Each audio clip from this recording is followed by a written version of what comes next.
Welcome to Morganable, where we serve you with authentic news, stories, documentaries, updates, and modern-style insights on our society and the larger world, and more importantly, about places that fall under the radar of the mainstream media machinery. We invite you to embark on this exciting journey of enlightenment with us. Morganable, your vehicle of enlightenment. Hello, I am Blessing Ogundola, bringing you to the latest updates of Morganable Media. We start from Nigeria. The Economic and Financial Crimes Commission has implicated a new generation bank, 6 fintechs and microfinance banks in major financial scams by allowing fraudsters to launder huge sums of money. Speaking during a press briefing at the Commission's headquarters in Abuja, the FCC Director of Public Affairs, Wilson Ojaren, said the compromised institutions allegedly allowed cryptocurrency transactions worth 162 billion naira to pass through without proper due diligence within the 2024-2025 financial year. He explained that the financial institutions compromised banking procedures and allowed the fraudsters to safely change their ill-gotten gains into digital assets and move them to safe destinations. Ojaren said investigations showed that more than 700 victims have been scammed so far, with a loss of 651 million naira. Investigations show that the scheme is being masterminded by foreign nationals, while the Commission has so far recovered and released 33 million naira to victims of the fraud. In the meantime, Ekiti State government has appealed to residents to utilize the Ekiti State Emergency Medical Services and ambulance system for on-the-site treatment and rapid transport of illnesses or injuries requiring urgent medical attention. Speaking in Ado-Ekiti at a meeting of the State Emergency Medical Treatment Committee, Commissioner for Health Oyebanji Filani said the act would ensure prompt treatment of illnesses and injuries, as well as prevent avoidable deaths in homes, workplaces, and on the roads. Filani, who was represented by the Permanent Secretary, Ekiti State Ministry of Health, Olushola Gbenga Igotun, emphasized that the ambulance service was not for road accidents alone, but for all forms of emergencies, including maternity and domestic cases. Also speaking, the Director of Hospital Services and Training at the State Ministry of Health, Olumide Obe, advised residents against the stereotype that ambulances were meant for conveying dead bodies, noting that ambulances are for rescue.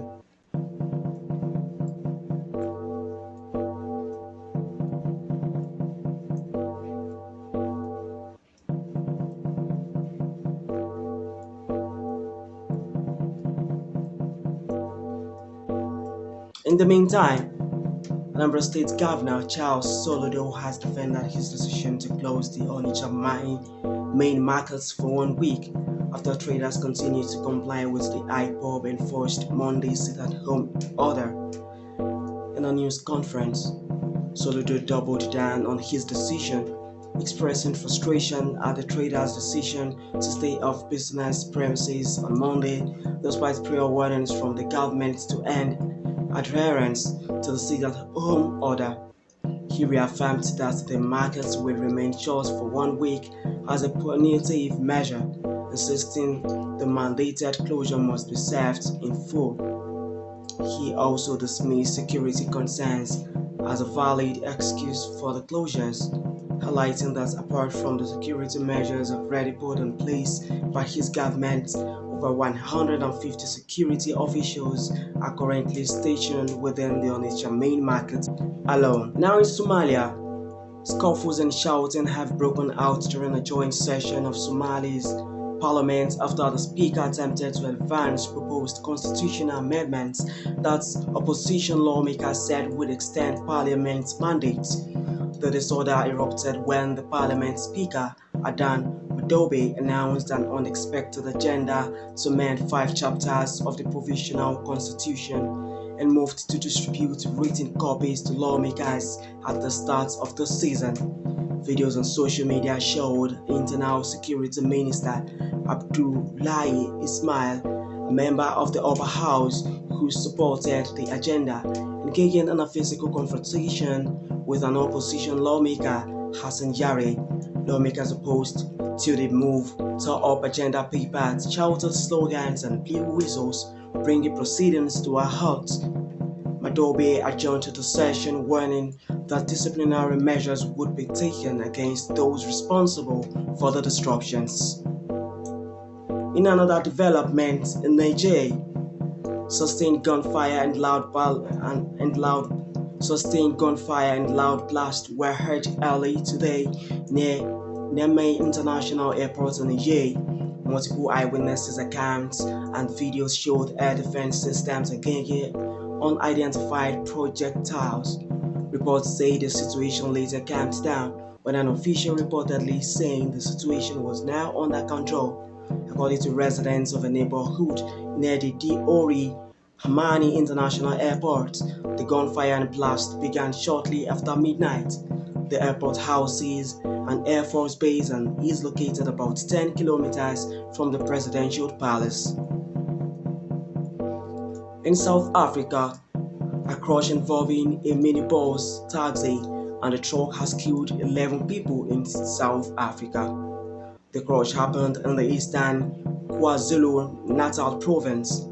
In a statement, Provincial Transport Department official Siboniso Duma said 11 people, including a school child, died at the scene. Spokesperson for Private Paramedic Service, Garrett Jamieson, said 11 were dead and several people were critically injured. Included the driver of the minibus, who was trapped in the wreckage. In the same vein, a plane crash in northeast Colombia has killed all 15 people on board, including a local lawmaker. State-run airline Satena said the plane took off before noon from Cucuta on the border with Venezuela for a short flight to the town of Ocana. The carrier added that air traffic control lost contact with the plane 12 minutes into the flight. Satena did not say what caused the crash, and noting that the plane's emergency beacon had not been activated. According to a passenger list released by the airline, lawmaker Dignas Quintero and members of his team were aboard the plane, as well as a candidate for Congress ahead of elections in March.